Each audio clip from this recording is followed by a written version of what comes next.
যে black magic বা কালো জাদু, যেটাকে আরবিতে সিহর বলা হয়, সেহর জাদু। এই জাদু, এটা মানুষ কখনো কাউকে ক্ষতি করার জন্য কিংবা কখনো নিজের কোনো স্বার্থ সিদ্ধির জন্য সে এটা করে থাকে। প্রাচীনকাল থেকে এটার চর্চা পৃথিবীতে ছিল। কোরআনে কারীমের বর্ণনা থেকে জানা যায় হযরত সুলাইমান আলাইহিসসালামকে আল্লাহ তাআলা যে বিস্ময়কর রাজত্ব দিয়েছিলেন, সেই সময়ে জিনরা তখন কিছু মানুষের মধ্য থেকেও কিছু লোককে পরিচিত করেছিল যে সুলাইমান আলাইহিস সালামের এই রাজত্বের পেছনে যে রহস্য, সেটা হলো এই জাদু বা সিহির। তখন তারা এই সিহির চর্চা করতে শুরু করলো। কিন্তু সুলাইমান আলাইহিস সালাম, যেহেতু আল্লাহ তাআলা তাকে ব্যাপক ক্ষমতা দিয়েছিলেন, তাকে তিনি পশু পাখিদের ভাষা বুঝতেন, জিন যারা ছিল তাদের উপরও তিনি নিয়ন্ত্রণ রাখতেন।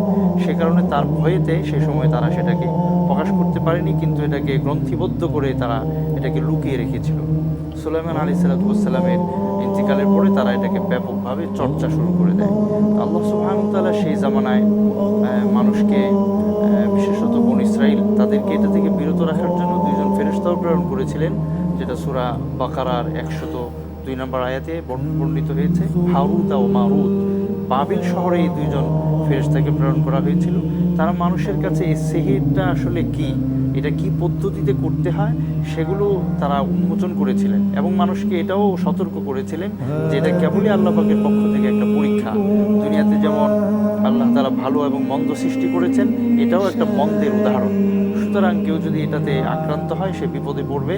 ওমা লাহু ফিল আখিরাতি মিন খালাক, তিনি সতর্কবার্তা হিসাবে এটাও শুনিয়ে দিয়েছিলেন সেই হারুত মারুত, যে যারা এই জাদুবিদ্যা চর্চায় নিয়োজিত হবে, আখিরাতে তাদের কোনো ভাগ থাকবে না, অংশ থাকবে না।